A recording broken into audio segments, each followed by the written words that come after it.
Our next story is a sobering account of one family who lost their teenage son to a social media scam that's becoming more and more common today. It's an alarming trend that you need to know about. I want to introduce you to Brian Montgomery. I invited him to share what happened to his son Walker when he was 16 years old and was just like any other teen. He developed this intense love for football, decided that was something he really wanted to excel at, and boy, he put the work in and just did great at it.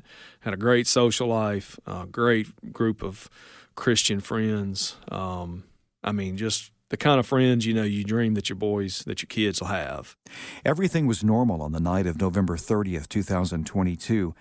But the next morning brought Brian, Courtney, and their children into a completely different reality. Sometime, it looks like from the forensics on the telephone, it was about midnight. Walker was approached by somebody he didn't know, but appeared to be somebody that knew other friends through their social media platforms, and even referenced that in the conversation to try to gain credibility. So these people pose as, attractive opposite sex people, whether they're trying to scheme a girl or a boy, and so she pretends to be a girl about Walker's age, very attractive, very normal conversation, just gaining credibility is what they're doing. And, that leads to her inviting Walker into a what would be considered kind of like a FaceTime call through Instagram, where, he could see her, she could see him. And that leads to a sexual encounter between Walker and this person.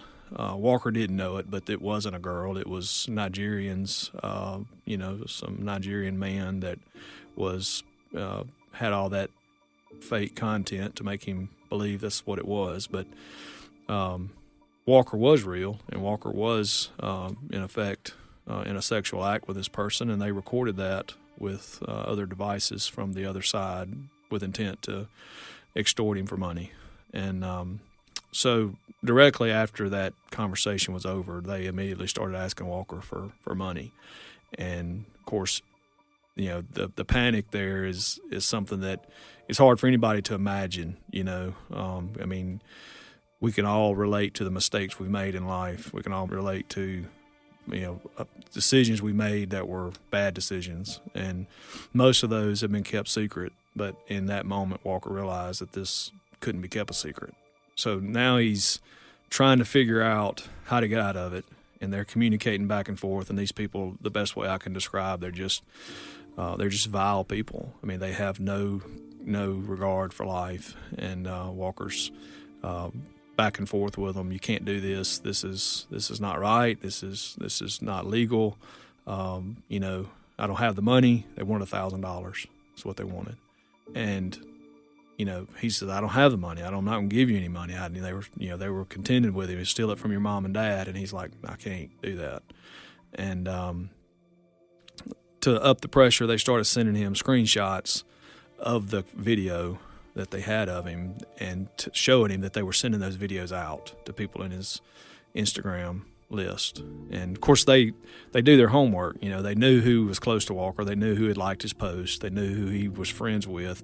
And so they start going down that list, and the panic is ramped up even to a higher level. And finally they get to Courtney, Walker's mom, and Walker responds after that particular interchange with, I'm just going to kill myself. And, when he says that, these people knew they weren't going to get paid at that point, especially if he did it. They knew that if he did it, that their criminal, stakes just went higher, that they didn't care. Their response was go ahead because you're already dead anyway. Finally, around 2 o'clock in the morning, that call terminated, so he wrestled for a couple hours with them directly, and then after that call was terminated, Walker went into my safe and got a handgun and went back up to his room, and sometime between then and the next morning, he took his own life.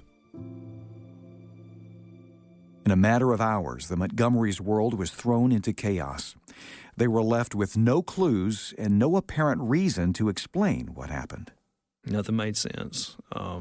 Nothing was in line. Nothing was in its proper place. Everything was different. And we lived that way for, 6 or 8 weeks before we understood all that story that I just told you. I mean, all we knew the next morning is that Walker was gone, and it did not make any sense at all.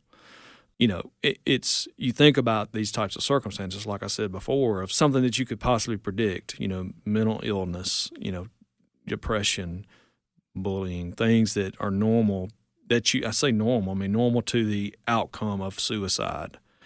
Those are things that usually you expect to observe in a kid or an adult or anybody would do that. But that was not the case here. I mean, you know, people have asked us, well, how long did he suffer? I mean, how long did they attack him? How long did this go on? Walker went to bed normal and didn't wake up the next day. Courtney found him the next morning. That morning is, you know, like I said, December the 1st, you know, that anniversary was just a few days ago as we're recording this. And we never had a chance to help Walker. We never had a chance to say, hey, buddy, we're going to make it okay. We'll move to another planet. We'll do anything, you know, to have you back. We just didn't have that chance. Finally, because Brian and Courtney had access to the passcode for Walker's phone, some of the answers they had been waiting for began to come.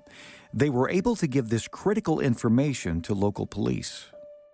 So they took the phone and ran forensics on it, and they were the first ones to give me some idea, and I think it was into January. They said, hey, look, we found a conversation on Instagram between Walker and somebody that night. We don't know what it is, but we feel like it's connected. Starkville Police Department opened their own investigation because there were some other kids in the community that had been approached by the same scam, maybe different people, but the same scam. And they reached out to the FBI, and they came to our house, sat down with Courtney and I, and just outlaid the conversation and showed us. And they said, look, we've gone through Walker's phone from top to bottom. We looked at every conversation, every photo. I mean, all the things we think that are gone or not gone, they're all there. Anything deleted, all the conversations deleted, everything. And we see no issue with Walker. Walker spent a lot of time looking at football stuff, hunting stuff, and talking to his friends. It's just a normal teenager. There was no signs of depression, no signs of any antisocial behavior. Walker was a normal teenager until that night. And, you know, as parents, when you hear that, I can't communicate to you how many things you think about over that 6-8 week period of what's happened here. You know, where have we been? I mean, obviously we missed out. We did not do the job raising Walker. We thought we did, because this doesn't just happen. But to truly learn that Walker was who we thought we knew it. We had faith in Walker. But when you see that, it's hard to maintain that. And so getting that information was valuable. Because at that point, we understood multiple things. One, that Walker was exactly who we thought he was. And also that this threat that came into our house that night was much greater than we ever could have anticipated. That something could be that threatening through technology and not even be there, but might as well have walked into that room and shot Walker themselves. And that's hard to imagine. That's a really scary thing, and I think if we don't take that serious for that what it is, we have a chance of doing just what we did and letting things slip by. There are some real dangers in this world of technology that most parents are not aware of. We weren't aware of it. You know, we thought the worst thing could happen is Walker spend up too much time on his phone at night, and you know, all the normal things that we worry about as parents, but never dreamed that technology would grant access to someone that really, truly had true destruction in their intent for Walker. Because of what happened to Walker, and the same story being repeated in many other families, Brian is actively speaking in support of the Kids Online Safety Act. It requires tech companies to exercise reasonable care to prevent their platforms from endangering kids. It's not perfect. It's not going to solve all our problems. Today, for this particular thing that happened to Walker, you know, the hope would have been that person wouldn't have been able to contact Walker. You know, this is an account originating out of Nigeria. Instagram knew that. It's an account most likely was recently created They knew that. There are certain things in that process that their system could have easily flagged and said, okay, this shouldn't be going to a 16-year-old boy in Starkville, Mississippi. Something's wrong here. Let's filter that to their dad and let their dad and mom and let them deal with the yes and no. But that's not what happened. It was direct access. What I would encourage parents to do today, number one, start the line of communication with their kids with an oversight program within their home. And what I mean by oversight, I use that terminology because it kind of gives you the perception of mom and dad are watching. Well, I think that's right. I think that's what we're called to do as parents. As parents, we're called to protect our kids, to guide them to make good decisions until they're able to make the decisions on their own. And so we see a society where parents have withdrawn correction. So what kind of oversight? Well, number one, Walker shouldn't have had his phone that night. His phone should have been in our room. And people criticize me for saying that, but I don't care. The reality is nothing good happens between 10 at night and 6 in the morning. I'm just saying the point is, as a kid, that taking the phone into parents' bedrooms for charging at night, number one, prevents that phone being in places where bad things happen, number one. Number two, it gives the parents and kids an opportunity to have this expectation that mom and dad are keeping an eye on what's going on. I'm not there to spy on my kids. I mean, look, we all grew up as, kids where we said things about our parents we shouldn't have said, right? Or did things we shouldn't have done. That's not what this is about. I want my kids to be able to make the mistakes that they learn from, not make the mistakes they can't recover from. And that's what we're talking about here. And that are some of the ramifications that this technology can end up offering. The other thing is just a continual conversation about what are the things out there that are happening today that you don't know about. We didn't know about this. I mean, you don't generally protect against things you don't know about, and which is why we're so passionate about sharing, just like with interviews like this, because it still is not a perfect solution, right? I mean, we know of kids, even in our own school, that have still been subject to this scam after Walker committed suicide from it. It's a very well done scam. It's not easy to identify. But if we're not having those conversations, I know if Walker would have had the idea of, hey, I'm not alone, I'm not the only person this has ever happened to, I feel like he would have made a different decision. But the fact that he felt like he was all by himself, and I know that that's a difference because I've talked to too many parents at this point that their kids have come through this, and they've actually said, had I not known about what happened to Walker, I would have made a different decision. And parents said, I don't know where we would have been if we hadn't have at least had these conversations.